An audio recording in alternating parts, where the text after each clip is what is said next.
Le Japon, le pays du soleil levant. Le Japon est à la pointe de la technologie, de l'industrie et du design. Il compte près de 127 millions d'habitants, dont beaucoup vivent dans des mégalopoles ultramodernes. Mais le Japon est aussi un archipel riche de magnifiques paysages qui changent au rythme des saisons. Ce pays compte de sublimes jardins traditionnels et d'innombrables temples et sanctuaires.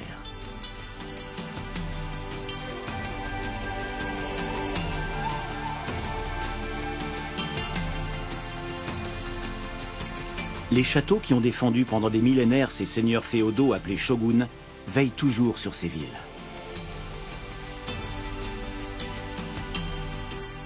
Voici le Japon tel que vous ne l'avez jamais vu. Les mystères de son lointain passé, les secrets de son histoire récente et des îlots perdus en pleine mer. Lors de ce voyage aérien, nous découvrirons certains des sites les plus spectaculaires du pays, de son littoral sauvage à ses volcans impressionnants. Des siècles de bouleversements et de catastrophes naturelles n'ont pas altéré la foi en l'avenir et la capacité d'adaptation qui ont façonné cette nation.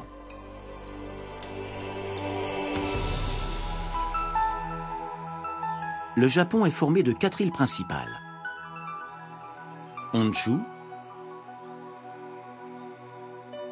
Hokkaido, Shikoku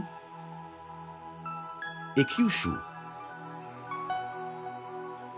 et d'un archipel de 6852 îles.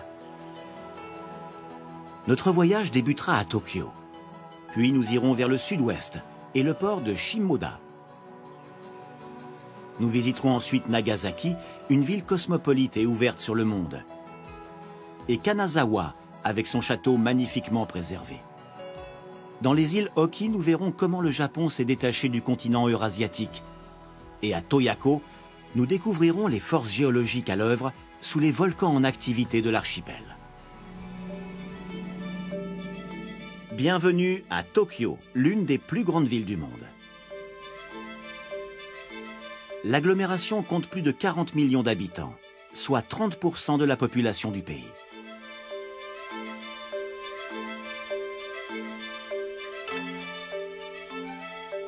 Dans un mélange d'architecture ultra-contemporaine et traditionnelle, Tokyo est le véritable moteur de la 3e économie mondiale en termes de richesse.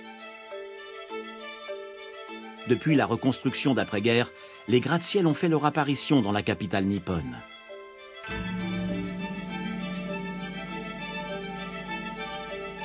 Nous suivons le cours du fleuve Sumida, à la découverte des lieux emblématiques de la métropole, comme le centre historique, ou les quartiers de la finance et de la mode.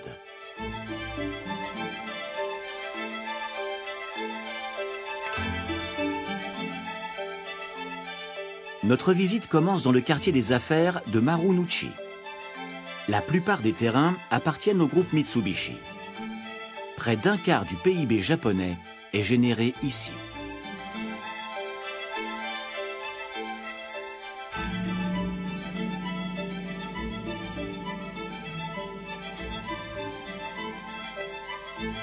Voici la gare de Tokyo. Construite en 1914, c'est la principale gare interurbaine du pays. Plus de 3000 trains en partent chaque jour.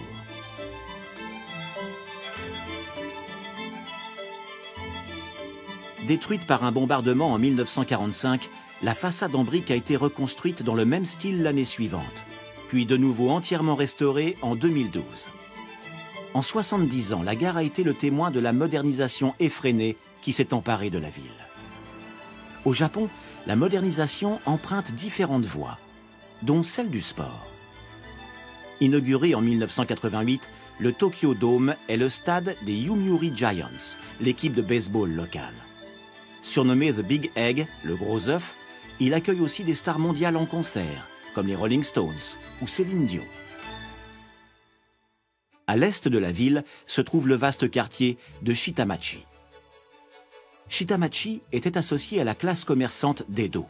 Les riches samouraïs, eux, vivaient à l'ouest de la ville. Edo est l'ancien nom de Tokyo. L'époque d'Edo s'ouvre au début du XVIIe siècle et s'achève en 1868. Elle voit la ville devenir l'une des plus grandes du monde.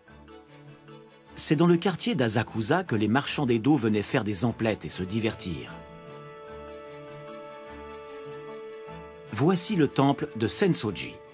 Bâti en 628, c'est le plus ancien de la capitale japonaise. Une allée marchande, la Nakamise Dori, mène au temple. Tout au long de ces 250 mètres, elle est bordée d'échoppes qui proposent de la nourriture et toute une panoplie de souvenirs. La Kaminarimom, ou porte du tonnerre, est ornée d'une énorme lanterne de papier. Le noir et le rouge symbolisent le tonnerre et la foudre. La Ozomon, ou porte de la salle du trésor, est la véritable entrée du temple. Après l'avoir franchie, on découvre une pagode de 5 étages, construite en 942 par le chef du clan Taira, l'un des clans les plus puissants du Japon médiéval. Le temple abrite une relique importante, à laquelle il doit sa fondation. Cette année-là, 2 pêcheurs remontent miraculeusement dans leur filet une statue de Kannon, la déesse bouddhique de la compassion. Sauvée des eaux de la Sumidagawa, la précieuse statue doit rester à l'abri des regards. La partie est de Tokyo est sillonnée de canaux et de cours d'eau comme la Kandagawa, l'Arakawa, l'Edogawa ou la Sumidagawa. La Sumidagawa traverse Tokyo sur 27 km. 26 ponts la franchissent.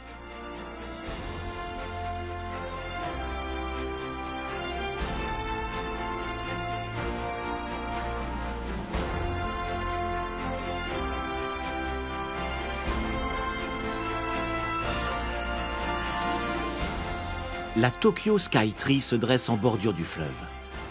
Érigée en 2012, elle culmine à 634 mètres.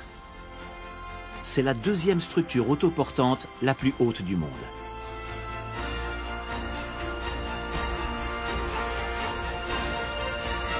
La Tokyo Skytree est avant tout une tour de radiodiffusion. Son architecture néo-futuriste s'inspire pourtant de la forme d'une pagode. 2 plateformes d'observation offrent un panorama exceptionnel sur la ville. Mais la tour abrite aussi un planétarium, un aquarium, 300 boutiques et plusieurs restaurants, dont un à son sommet.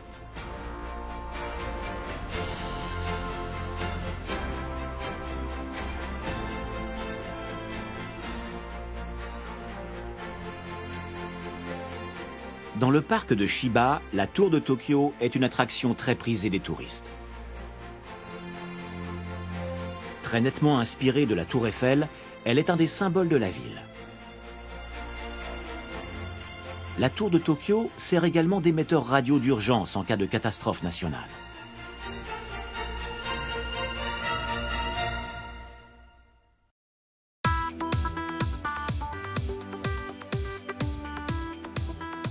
Dans l'ouest de Tokyo se trouvent les quartiers de Harajuku, Shibuya et Shinjuku.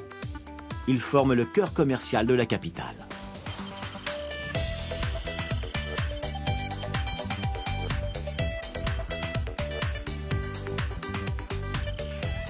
Boutiques de mode, salles de jeux, cinéma, café, librairie.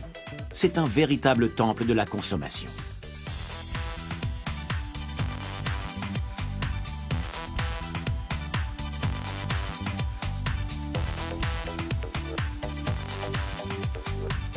En face du parc central de Shinjuku se trouve le siège du gouvernement métropolitain de Tokyo. Construit en 1991, le bâtiment est censé ressembler à une gigantesque puce électronique. Il a été dessiné par le célèbre architecte Kenzo Tange. Sur le front de mer, le quartier d'Odaiba a connu un développement récent. Le Rainbow Bridge, ou pont arc-en-ciel, traverse le nord de la baie de Tokyo, d'Odaiba au quai de Shibaura. Il tient son nom de l'éclairage qui l'illumine la nuit. Achevé en 1993, il a été conçu pour désembouteiller le centre de Tokyo. Avec sa forme incurvée et ses deux niveaux superposés, le pont est une prouesse d'ingénierie. Il offre un point de vue spectaculaire sur Shinjuku et Marunouchi au nord, et sur l'île d'Odaiba au sud. Odaiba est une île artificielle construite au milieu du 19e siècle pour protéger Tokyo contre de possibles attaques maritimes. Elle comportait alors 6 forteresses dotées de batteries de canons. L'île moderne porte le nom de Dansandaiba, littéralement batterie numéro 3. À l'époque d'Edo, le Japon était coupé du monde. Aucun étranger ne pouvait pénétrer dans le pays et nul n'était autorisé à le quitter. En face de l'île forteresse, c'est tout un quartier qui reprend vie sur les rives de la Sumida. En 1996, Fuji Television a installé ici son siège social.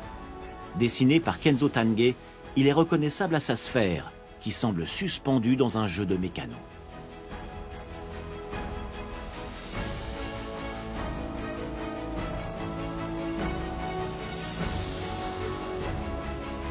Sur le front de mer se trouve également le centre des expositions de Tokyo, plus connu sous le nom de Tokyo Big Sight.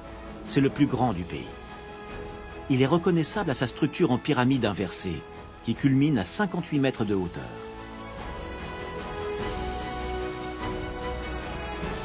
Le Japon est connu dans le monde entier pour ses mangas et ses dessins animés. Tokyo Big Sight accueille les plus grandes foires de manga et d'animation au monde. Le centre de conférence est divisé en 3 zones principales. Chacune a ses propres restaurants et ses propres boutiques. Tokyo Big Sight accueillera le centre des médias lors des Jeux Olympiques de 2020. Au sud de Tokyo se trouve la ville portuaire de Yokohama. Yokohama s'est développée lorsque le Japon est sorti de son isolement. Sous l'ère Meiji de 1868 à 1912, le pays s'est lancé dans une vague de modernisation. Yokohama a été le 3e port à ouvrir ses eaux aux navires étrangers. De nos jours, c'est un grand port international et un centre économique prospère. Le terminal d'Ozanbashi, achevé en 2002, accueille d'immenses navires de croisière venus d'Asie et du monde entier.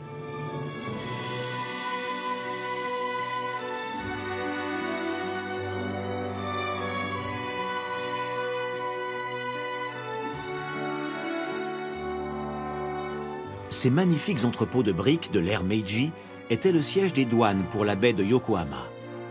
Aujourd'hui, ils offrent aux Tokyoïtes un lieu de sortie, de shopping et de divertissement.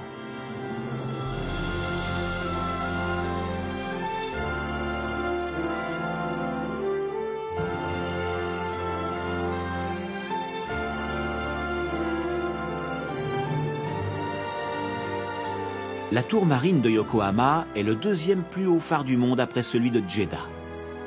La portée de son feu atteint 40 km.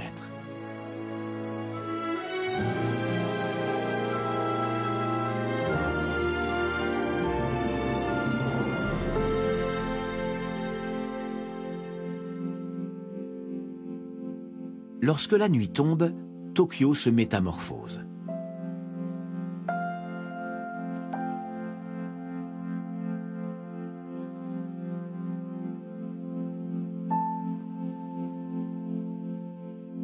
Depuis les Jeux Olympiques de 1964, la tour de Tokyo est illuminée toutes les nuits. L'hiver, elle revêt une chaude couleur orangée, alors qu'elle s'éclaire de blanc pendant l'été.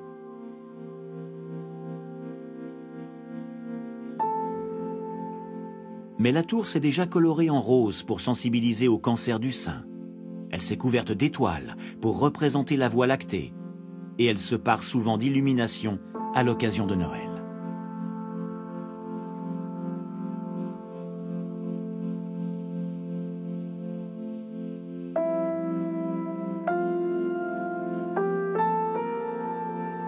L'éclairage discret de la gare de Tokyo tranche agréablement avec les lumières crues des immeubles qui l'entourent.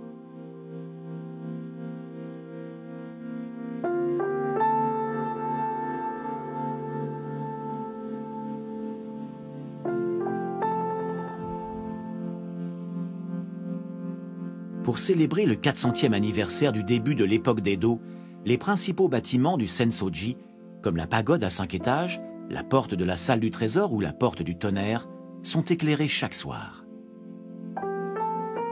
L'initiative vient des commerçants locaux, qui espèrent ainsi mettre en valeur les atouts d'Asakusa.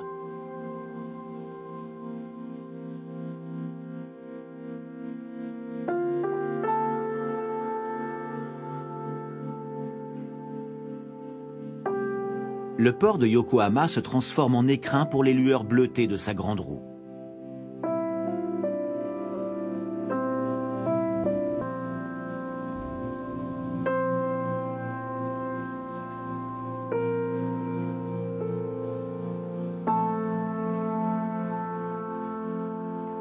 La nuit, cette jungle urbaine tentaculaire semble presque paisible.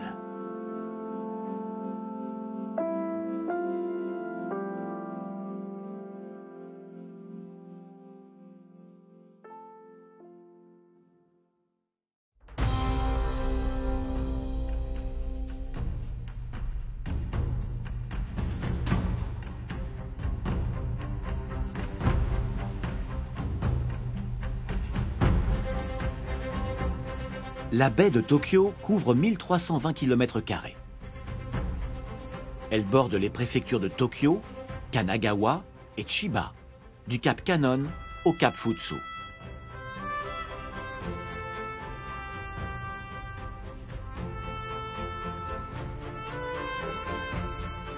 Les 14 km de l'Aqualine traversent la baie de Kawasaki à Kisarazu.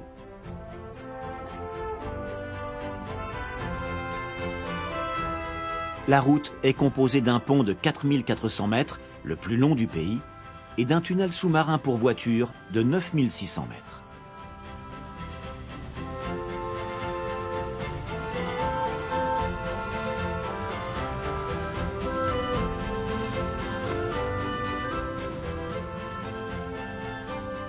Au sud de Tokyo se trouve le cap Futsu.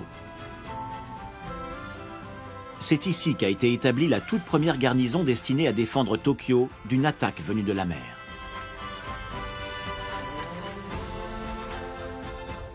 Au large du cap, voici la plus ancienne de ces défenses, la batterie de marine numéro 1. Opérationnelle depuis 1890, elle était équipée d'artillerie lourde pendant la guerre russo-japonaise. Elle constituait la dernière ligne de défense de la baie pendant la Seconde Guerre mondiale. À la fin du conflit, les Alliés ont détruit la partie centrale et la batterie n'a plus jamais été en service depuis. Une statue de la déesse Kannon se dresse de l'autre côté de la baie. Après avoir assisté au bombardement allié sur Tokyo, un marchand des environs a décidé d'ériger cette immense statue de Kannon, la déesse bouddhique de la compassion.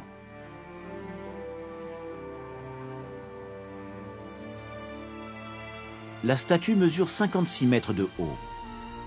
À l'intérieur, un escalier en colimaçon de 319 marches permet d'atteindre une plateforme panoramique.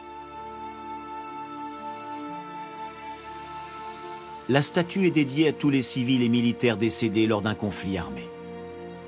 Elle incarne l'espoir de vivre un jour dans un monde sans guerre.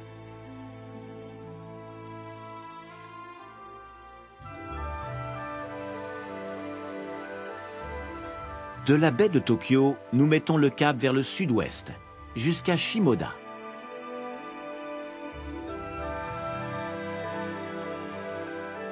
L'ouverture de ce port est négociée en 1854 par le Commodore Perry, envoyé par le président des États-Unis.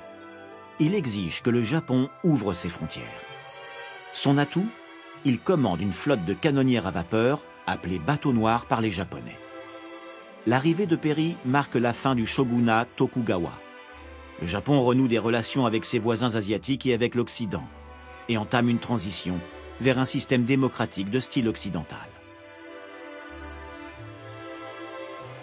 Pour atteindre Shimoda, les vaisseaux du Commodore Perry ont dû longer la péninsule d'Izu. Ces côtes déchiquetées ont tenu les visiteurs éloignés pendant des siècles. Les formations rocheuses sont d'une beauté saisissante. Mais ici, le littoral subit souvent des tremblements de terre et des tsunamis. Ce rocher, appelé Senganmon, a été creusé par les vagues. On raconte qu'il sert de porte au sanctuaire Kumomi Sengen, tout proche d'ici.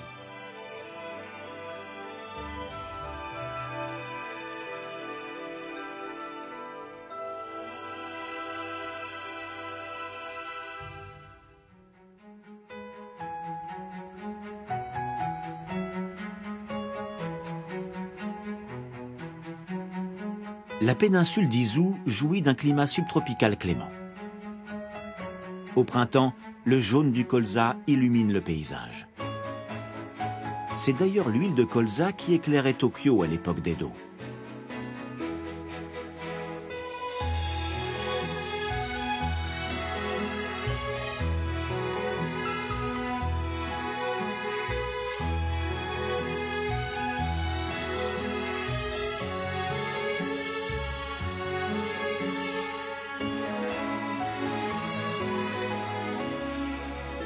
Sur les berges de la Kawazugawa, on découvre une image emblématique du printemps au Japon, les cerisiers en fleurs.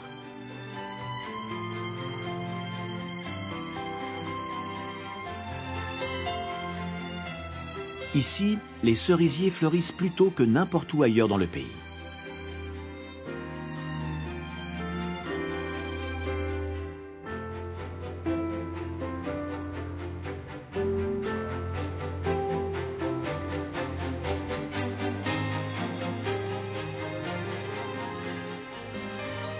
À plus de 1000 km au sud-ouest d'Izu, la ville de Nagasaki est située sur l'île méridionale de Kyushu.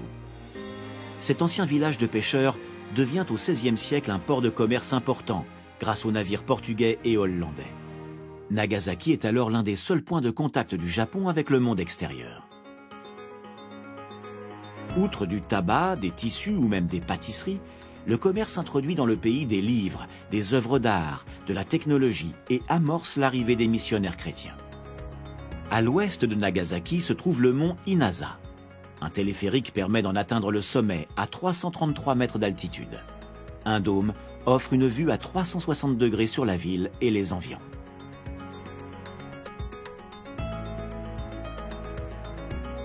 Inaugurée en 1905, la première gare de Nagasaki était tout en bois.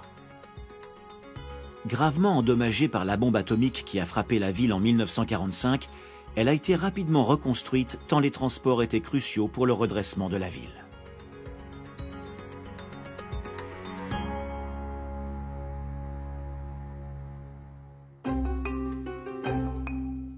Voici le pont Mégané, ou pont Lunette. Son reflet sur l'eau crée l'illusion d'une paire de lunettes. Il a été construit par un moine en 1634. Au XIXe siècle, le Japon accueille des négociants étrangers qui contribuent à la modernisation du pays. L'homme d'affaires écossais, Thomas Glover, habite cette résidence qui surplombe le port de Nagasaki. Mélange d'influences japonaises et occidentales, la demeure est ornée d'arches en treillis, de fenêtres à guillotine et de cheminées à l'anglaise, le tout sur une structure typiquement nippone. Thomas Glover a permis à des étudiants japonais d'aller étudier à Londres. Il a fondé l'entreprise de construction navale qui deviendra plus tard le groupe Mitsubishi et créé la première brasserie japonaise. La maison et ses jardins attirent chaque année près de 2 millions de visiteurs.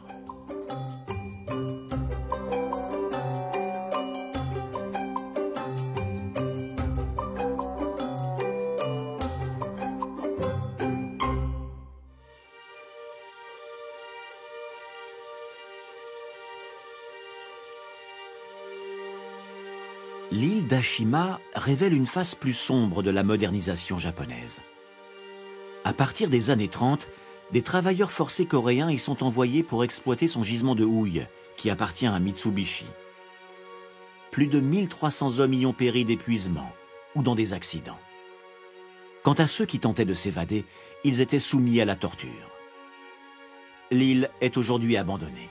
L'accès y est limité en raison de l'instabilité des bâtiments restants. Ashima est inscrite au patrimoine mondial de l'UNESCO depuis 2015, en tant que site de la révolution industrielle.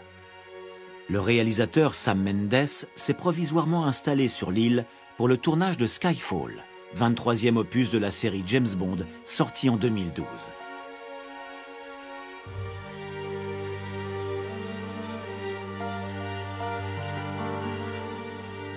Nagasaki possède certaines des plus belles églises du pays et a été brièvement dirigée par des seigneurs japonais chrétiens. Mais la ville a aussi été le théâtre d'une répression brutale du christianisme sous les Tokugawa. De nombreux chrétiens ont trouvé refuge ici, sur Kaminoshima, l'île de Dieu en japonais. Cette statue de la Vierge Marie a été érigée ici en 1949. Elle commémore le 400e anniversaire de l'arrivée au Japon du missionnaire Saint François Xavier. L'église de Kaminoshima, à l'entrée du port de Nagasaki, a été construite en 1867 pour saluer le retour de navires étrangers dans une ville autrefois chrétienne.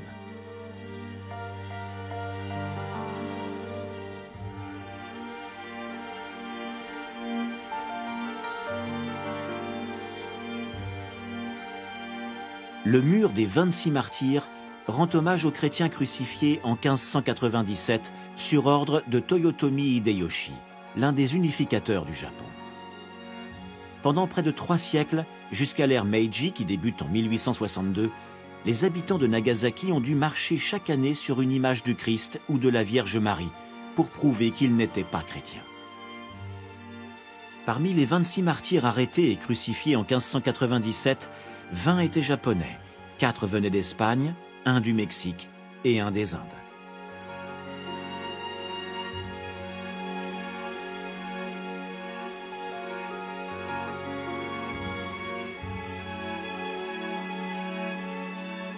Aujourd'hui, le christianisme connaît une certaine résurgence au Japon. Et qu'ils soient chrétiens ou non, beaucoup de jeunes couples choisissent un mariage de style chrétien plutôt qu'une cérémonie bouddhique ou shintoïste.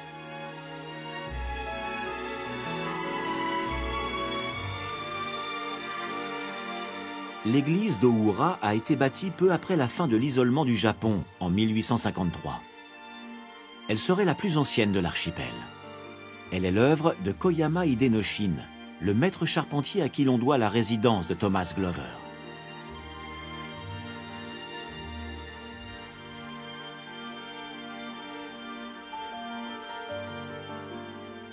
Au XVIIe siècle, le tyrannique Matsukura Shigemasa poursuit les persécutions contre les chrétiens.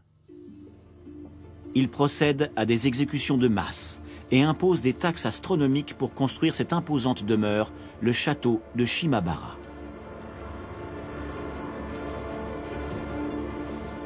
En 1637, des paysans chrétiens se soulèvent et assiègent le château de Shimabara sans réussir à s'en emparer.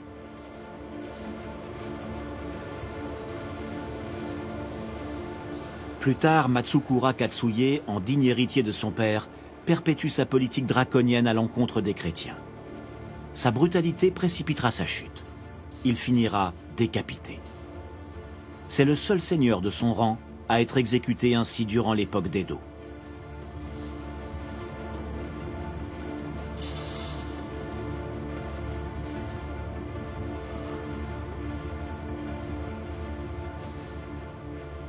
À l'est de Nagasaki se dresse le mont Unzen, un volcan qui culmine à plus de 1300 mètres d'altitude.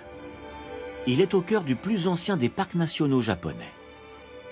Le Fugen-dake, ou mont Fugen, est un des plus hauts sommets de ce parc d'une extraordinaire beauté. Le relief a obligé les paysans à faire preuve d'inventivité et à concevoir ces cultures en terrasse.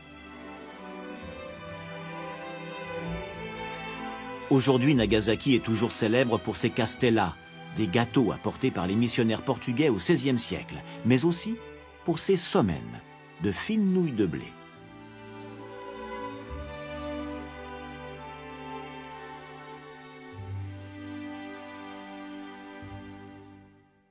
À 1000 km de Nagasaki, nous voici de retour sur l'île d'Honshu, mais cette fois sur la côte ouest, à Kanazawa.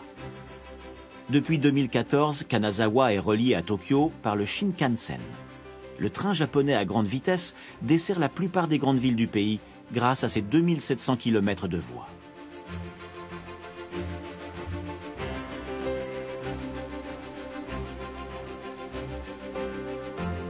Kanazawa est la ville principale de la côte ouest du Japon et la capitale de sa province. Elle compte environ 460 000 habitants.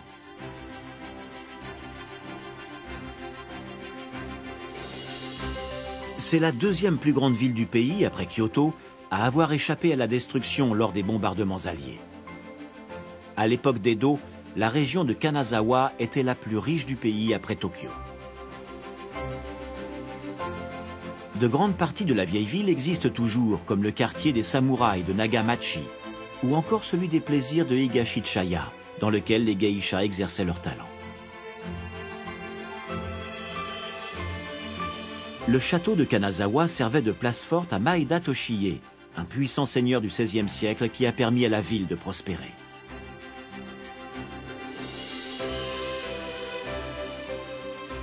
Presque entièrement détruit dans le grand incendie qui a frappé la ville en 1759, le château et la porte d'Ishikawa ont tous deux été reconstruits quelques années plus tard.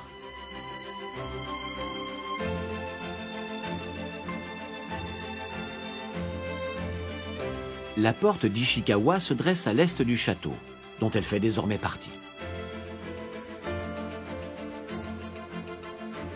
Le parc du château abrite d'autres édifices impressionnants, comme la salle Sanjuken et l'entrepôt Tsurumaru.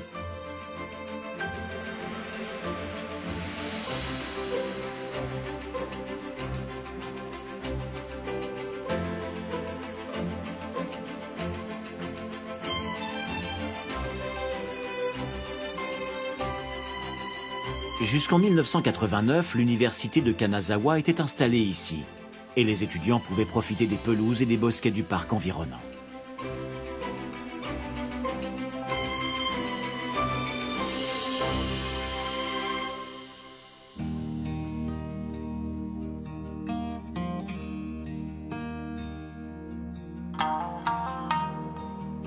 En l'honneur de la riche histoire de Kanazawa, ces bâtiments traditionnels ont été préservés à l'identique. À l'époque d'Edo, de nombreuses chaya ou maisons de thé bordaient l'Asanogawa et la Saigawa. En 1820, Kanazawa ouvre deux quartiers de plaisir, à l'est et à l'ouest de la ville.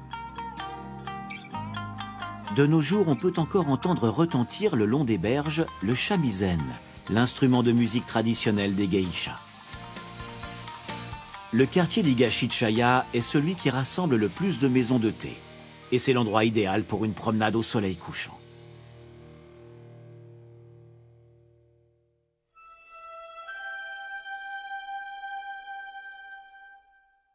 Le jardin Kenroku-en est situé en bordure de la vieille ville. Il est considéré comme l'un des plus beaux jardins de tout le pays.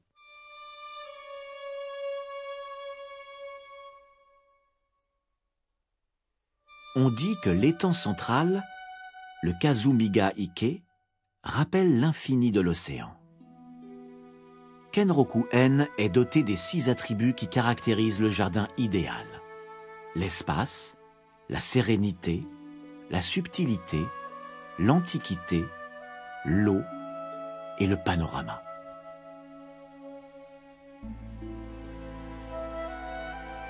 Dans les paysages qui entourent Kanazawa se trouve la véritable inspiration de la culture japonaise du jardin.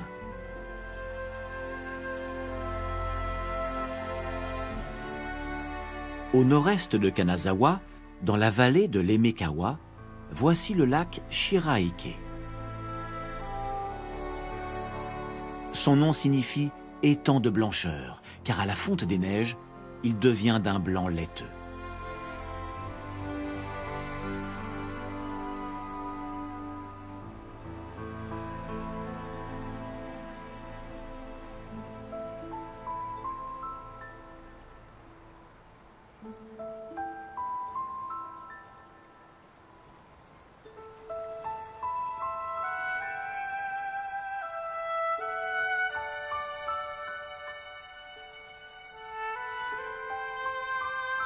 Près du lac se déverse la cascade de Fudo.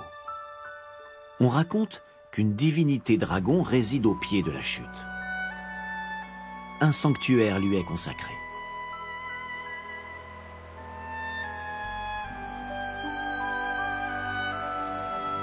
Si jamais l'eau du sanctuaire est souillée, la légende veut que le dragon précipite des pluies torrentielles sur les alentours.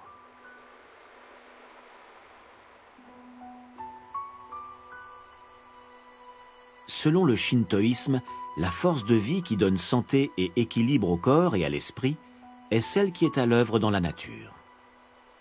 La légende de la cascade de Fudo, avec son message écologique, a préservé la beauté de ce site naturel.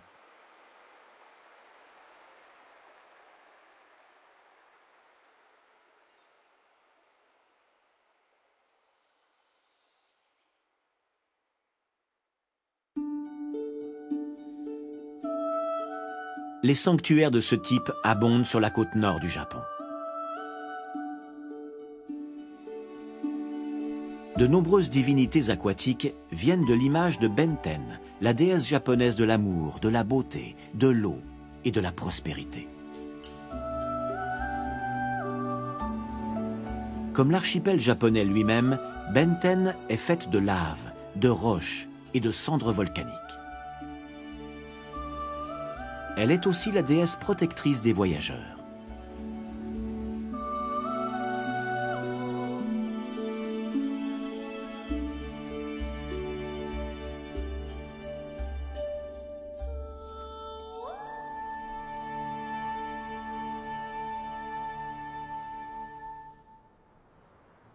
Nous survolons la mer du Japon pour atteindre les îles Oki.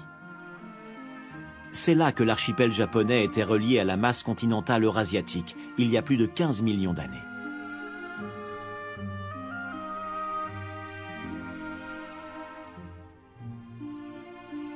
Les îles Oki ont émergé à la suite d'une énorme éruption volcanique sous-marine.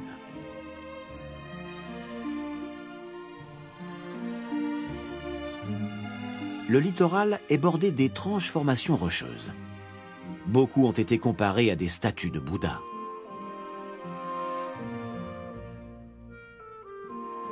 La région est parfois surnommée le monde céleste.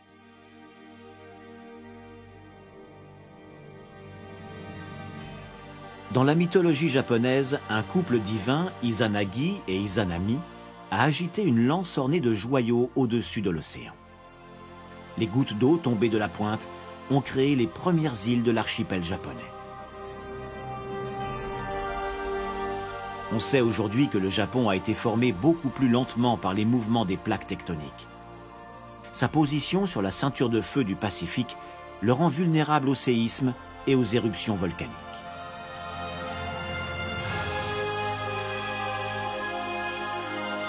La falaise Matengai est faite de couches de lave successives.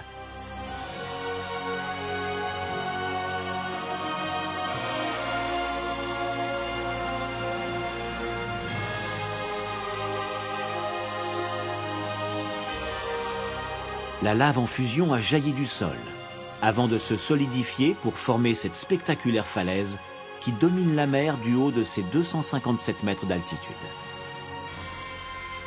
Matengai est ainsi devenue l'une des plus hautes falaises du pays.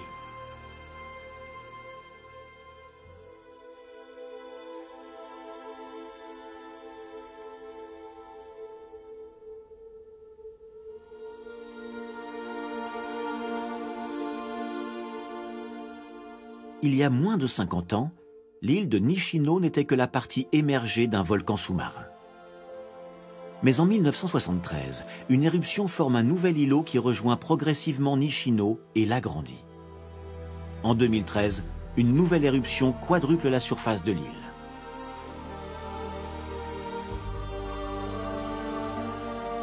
Ici, la falaise est d'un rouge éclatant, car la lave en fusion ne s'est pas oxydée aussi rapidement.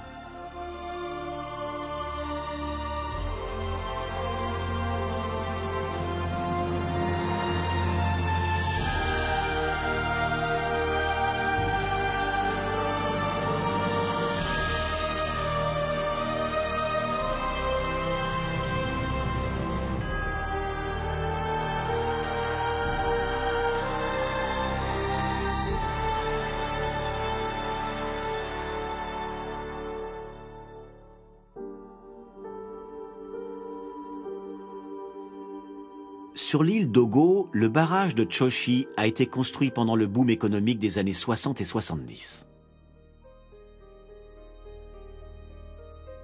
Si le barrage est une addition récente au paysage, Les roches qui l'entourent sont parmi les plus anciennes de l'archipel. Connue sous le nom de Gneiss d'Oki, cette roche métamorphique s'est formée à des pressions et des températures très élevées il y a 250 millions d'années.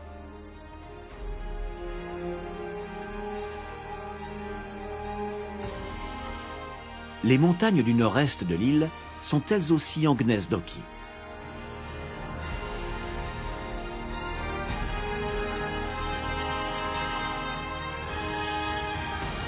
La même roche se retrouve à Gifu, au centre du Japon. Elle constitue l'ossature géologique du pays. Que l'on croie aux divinités naturelles ou non, les forces telluriques tapies sous l'archipel ne dorment jamais très longtemps.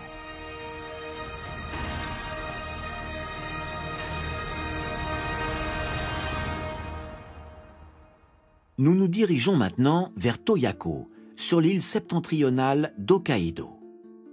Il s'agit de la zone volcanique la plus active de tout l'archipel japonais. Les éruptions du mont Uzu modifient régulièrement le paysage autour du lac Toya. 110 000 ans avant notre ère, la caldeira du lac Toyako s'est formée lors d'une gigantesque éruption volcanique. Il y a 20 000 ans, des éruptions successives sur la rive sud du lac ont créé le mont Uzu. Des fouilles archéologiques récentes montrent que la région, en dépit de son instabilité, était habitée par les Jomon, l'un des premiers peuples de l'archipel. L'ère Jomon commence environ 15 000 ans avant notre ère. Les Jomon sont des chasseurs-cueilleurs. Leur poterie, qui est parvenue jusqu'à nous, témoigne d'une créativité étonnante. Des figurines en terre cuite et des bijoux ont également été retrouvés. La poterie Jomon est l'une des plus anciennes du monde. Certaines pièces datent de 16 500 ans avant notre ère.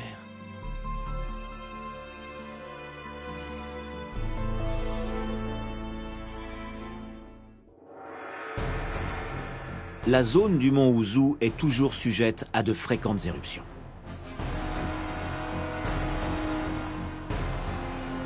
Cette montagne, Showa Shinzan, a été formée par une éruption volcanique en 1945.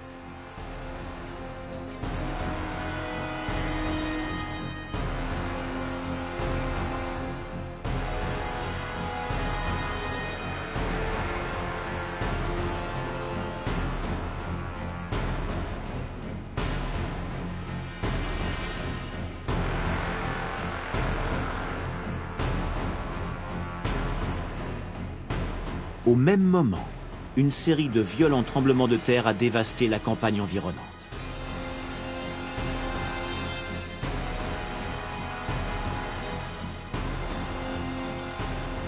Dans le cratère, l'eau ne gèle jamais, quelle que soit la température ambiante.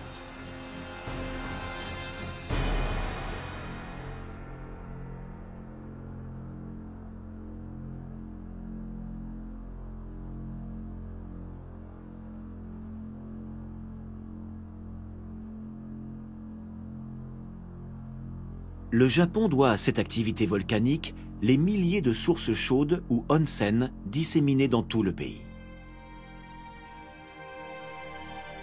Les onsen servaient traditionnellement de bains publics. Aujourd'hui, ils font le bonheur des touristes et des locaux. Dans ce géoparc volcanique, on vient contempler cet étrange paysage lunaire et ses panaches de fumée blanche.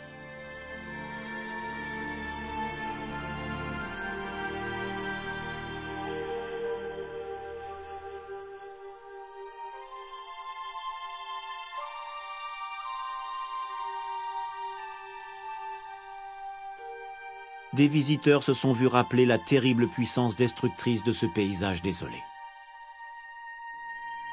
Ce village thermal sur les flancs de la montagne a été détruit le 31 mars 2000, lorsque le mont Uzu est entré en éruption pour la première fois en 23 ans.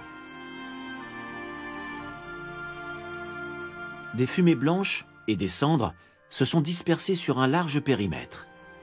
Elles ont enseveli l'hôpital local et touché les villages d'Abuta, de Subetsu et d'Otaki, ainsi que les villes de Tomakomai et de Chitose.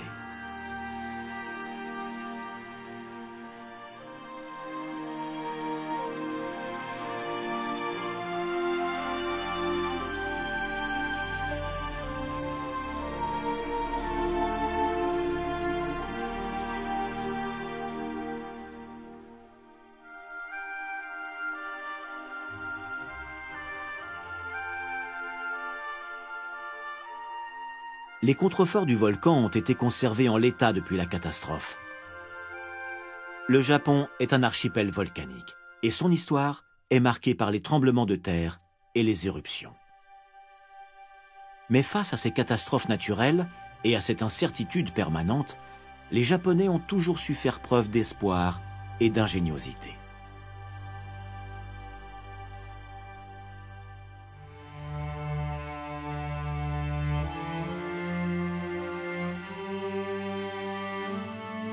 Le plus grand volcan du Japon est une montagne sacrée connue dans le monde entier.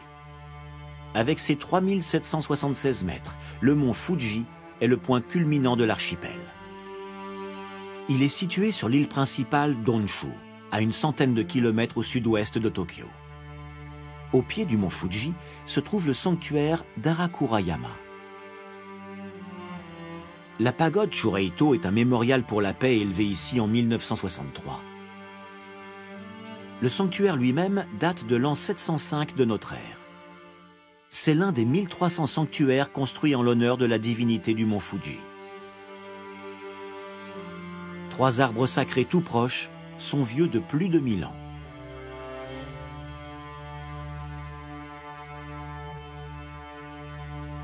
Les 5 lacs du mont Fuji, appelés Fujigoko, sont apparus à la suite d'éruptions du volcan. Des coulées de lave ont détourné les rivières des environs et les ont formées.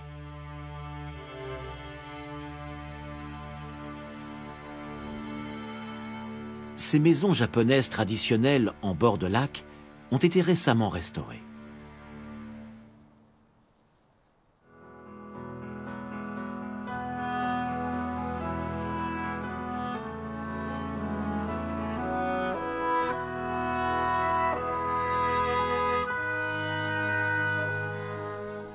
Sur les rives du lac Saeko, le village-musée d'Iyashino-Sato a été bâti sur l'emplacement d'un hameau détruit par un glissement de terrain en 1966.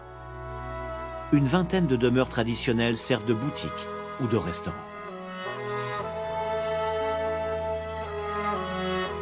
Un musée informe le public sur les mesures prises par les scientifiques japonais pour éviter que de telles catastrophes ne se reproduisent.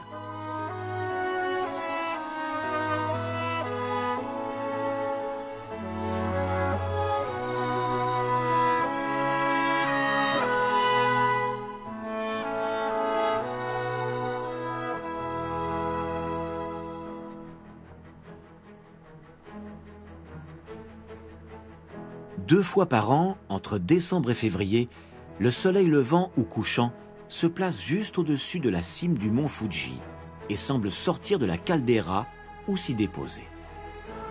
Un phénomène optique se produit alors. Des rayons de lumière sont projetés dans toutes les directions. C'est ce qu'on appelle le diamant du mont Fuji.